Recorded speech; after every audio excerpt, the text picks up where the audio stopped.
Hello friend, तो आज हम करने जा रहे हैं अपना next topic that is accounting principle. Principle क्या होता है? कोई भी जनरल रूल होगा, कोई भी लॉ होगा जो आपको अडॉप्ट करना पड़ेगा, आपको फॉलो करना पड़ेगा। ठीक है, तो अब अकाउंटिंग प्रिंसिपल क्या है? कोई जनरल रूल हो गया, लॉ हो गया, गाइड टू एक्शन, या फिर कोई भी प्रैक्टिस जो अडॉप्ट की गई है किसके लिए? To record the transaction, to prepare the balance sheet, to prepare the profit and loss account. ठीक है, कोई भी एनालिसिस करना है, आपने कौन सा रूल फॉलो किया है, किस बेस पर अकाउंट्स बनाए हैं, ये सब क्या है? अकाउंटिंग प्रिंसिपल ही है। इसका पर्पस क्या है? यूनिफॉर्मिटी लानी है। अगर आपको मतलब कि सभी का अकाउंट जो है, प्रॉफिट एंड लॉस अकाउंट है या फिर बैलेंस शीट है, वो सभी एक तरीके से ही बनाओ। कंसिस्टेंसी मतलब जो रूल फॉलो किए जा रहे हैं वो ईयर टू ईयर फॉलो किए जाएं, ना कि एक साल में हमने कोई बेस अपना लिया, दूसरे साल में कोई और बेस अपना लिया। ठीक है, वो भी क्या है? गलत है, क्योंकि इससे कंफ्यूजन होगा। सेकंड की कोई भी comparison, you can't do comparison. ठीक है, उसके बाद रिलायबल इंफॉर्मेशन। यूज़र को इन्फॉर्मेशन चाहिए। यूज़र भी तभी आपके अकाउंट्स को समझ पाएगा जब कुछ रूल्स ऑलरेडी डिफाइन होंगे। ठीक है, तो इन सब चीज़ों के लिए अकाउंटिंग प्रिंसिपल का होना ज़रूरी था, और इसको बनाया गया है काफ़ी प्रोफेशनल बॉडीज़ ने बनाया है। कोई जो हमारी पहले की प्रैक्टिस कन्वेंशन चल रही थी उसके बेस पर इन्हें बनाया गया है। तो यहाँ पर हम एक वर्ड भी पढ़ते हैं, जनरली एक्सेप्टेड अकाउंटिंग प्रिंसिपल। ये यही है जो कन्वेंशन, रूल्स, रेगुलेशन हमने फॉलो करने हैं। अब देखिए, इसको ना 3 भागों में डिवाइड किया गया है देखा जाए तो। एक तो है कंसेप्ट, कन्वेंशन एंड एग्जम्पशन। हमें इसकी ज़्यादा डिटेल में नहीं जाना, हमें इसके हर एक कंसेप्ट को क्या करना है? समझना है। तो हमने फिर भी इसको एक बार मैं आपको ओवरव्यू दूंगी, इसको क्यों बोला गया है एजम्पशन।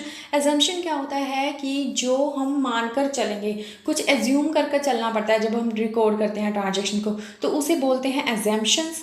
कंसेप्ट क्या है? जो रूल है, जो बेसिक फंडामेंटल है आपको रिकॉर्ड करने के लिए ट्रांजेक्शन को ज़रूरी है, वो हो जाएंगे कंसेप्ट। एंड कन्वेंशन क्या होगी? जो हमने प्रैक्टिसेस, जो पहले से ट्रेडिशन चले आ रहे हैं बिजनेसेस में रिकॉर्ड ट्रांजेक्शन करने के लिए, प्रॉफिट एंड लॉस निकालने के लिए, उनको अडॉप्ट करना पड़ेगा, तो वो हो जाएंगी कन्वेंशन। तो इसको हमने वैसे डिवाइड किया है 3 पार्ट्स में, बट हम लाइन वाइज सारी की सारी कन्वेंशन कंसेप्ट को हमने अभी समझना है।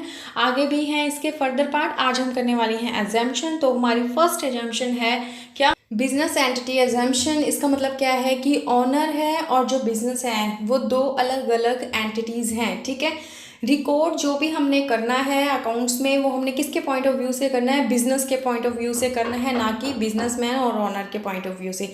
देखिए, मैंने यहाँ पे बनाया भी है कि ऑनर है। ऑनर क्या देता है बिजनेस को?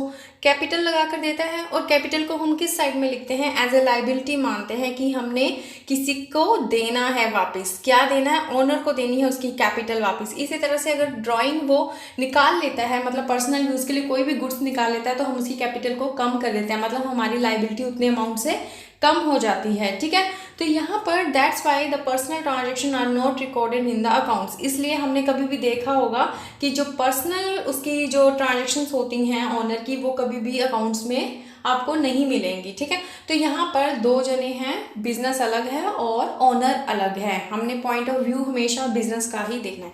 उसके बाद सेकेंड एग्जम्पशन आती है मनी मेजरमेंट। मनी मेजरमेंट क्या है कि जो ट्रांजेक्शन को हम मनी में कन्वर्ट कर सकते हैं, मनी में मेजर कर सकते हैं, उन्हीं ट्रांजेक्शन को हमने रिकॉर्ड करना है। लाइक यूनिट्स में है, जैसे कि अगर हम मान लें कि हमने 20% अपॉइंट किए हैं, हमने फर्नीचर खरीदा है 20 चेयर, हमने परचेज किया 200 kg। अब इन सबको हम कैसे डिफाइन करें? अगर हम इन सबको रिकॉर्ड करेंगे तो लास्ट में रिजल्ट कैसे निकाल पाओगे? सबकी यूनिट्स डिफरेंट है, पर्सन अलग है, चेयर क्वांटिटी अलग है। तो हमने इसके लिए एक कंसेप्ट निकाला कि हम जो मनी में कन्वर्ट कर देंगे इन सब चीज़ों को, और उसको हम क्या करेंगे? रिकॉर्ड करेंगे। तो यहाँ पर हमने देखना है कि मनी मेजरमेंट वाला कंसेप्ट अप्लाई हो, लेकिन इसमें क्या है कि नॉन मॉनिटरी जो बेनिफिट्स हमें मिल जाते हैं, like efficiency of a person, you can't measure in term of money, तो ये हम रिकॉर्डिंग भी नहीं कर पाएंगे, चाहे इसका हमें कितना ही बेनिफिट क्यों ना मिल रहा हो। उसके बाद है गोइंग कंसर्न। गोइंग कंसर्न का मतलब क्या है कि जब हम बिजनेस स्टार्ट करते हैं तो हम ये मानकर चलते हैं कि ये बड़े ही लंबे लॉन्ग पीरियड तक चलने वाला है, और हमारी कोई भी ऐसी इंटेंशन नहीं है कि हम इसे बंद करने वाले हैं इन नियर फ्यूचर। एग्जाम्पल है इसका रिकॉर्डिंग ऑफ एसेट। जो हम एसेट को रिकॉर्ड करते हैं बैलेंस शीट में, हम इसके बेस पर ही करते हैं, क्योंकि अगर मान लीजिए हमने कंप्यूटर परचेज कर लिया 50,000, क्या उसका बेनिफिट हमें इसी साल मिलेगा? नहीं, ये तो जब तक इसकी लाइफ टाइम होगी तब तक हमें इसका बेनिफिट मिलने वाला है कंप्यूटर का। तो हम क्या करते हैं? हम इसका कुछ पोर्शन ही क्या करते हैं?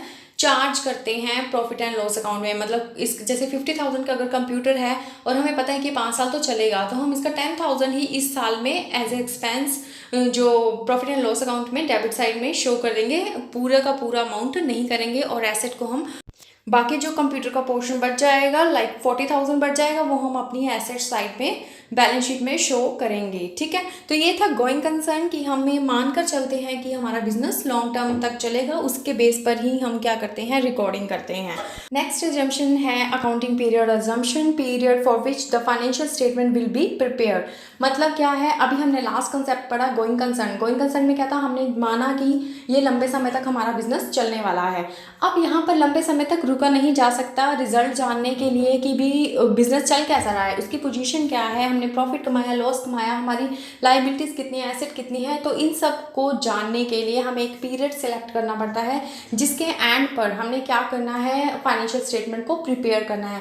तो उस पीरियड को जिसे हमने सिलेक्ट किया है वो हमारे लिए क्या कहलाएगा, अकाउंटिंग पीरियड। ये जनरली कितने टाइम का होगा, 12 मंथ्स का होता है। 1 अप्रैल टू 31 मार्च को हम बोलते हैं फाइनेंशियल ईयर, और अगर हमने 1 जनवरी टू 31 दिसंबर तक अडॉप्ट किया है उसे हम बोलेंगे कैलेंडर ईयर। अब यहाँ एग्जांपल भी दिया है, लाइक 1 अप्रैल 2019 को हमने बिजनेस से स्टार्ट किया है, उसके बाद हम इसके जो प्रॉफिट एंड लॉस अकाउंट बना रहे हैं 31 मार्च 2020 को, मतलब हमने 1 पीरियड का पूरा वेट किया और इस इंटरवल पर हम अपने अकाउंट्स को मेंटेन कर रहे हैं, मतलब फाइनेंशियल स्टेटमेंट को बना रहे हैं। उसके बाद यहाँ पर देखिए इसकी यूटिलिटी क्या है। फर्स्ट इन्फॉर्मेशन चाहिए यूज़र को, इसके यूज़र कितने थे, इंटरनल और एक्सटर्नल, कि हमने क्या कमाया, बिजनेस की पोजीशन क्या है, और एक्सटर्नल को क्या चाहिए, लाइक टैक्स अथॉरिटी को टैक्स चाहिए, लॉज अगर जैसे लाइक स्टॉक एक्सचेंज पर अगर आपके शेयर लिस्टेड हैं तो उनको क्या चाहिए, क्वार्टरली स्टेटमेंट चाहिए। तो जिस पीरियड के लिए हमने अपनी फाइनेंशियल स्टेटमेंट को बनाना है वो हमारे लिए क्या बन जाएगा, अकाउंटिंग पीरियड। तो आज के लिए बस इतना ही, बाकी के कंसेप्ट एंड कन्वेंशन हम अपनी अगली वीडियो में देखेंगे। तब तक के लिए आप अपना पिछला लेक्चर रिवाइज कीजिए। In case any query write in the comment section, I will take it personally and reply to your all the queries. Thank you so much for watching my video.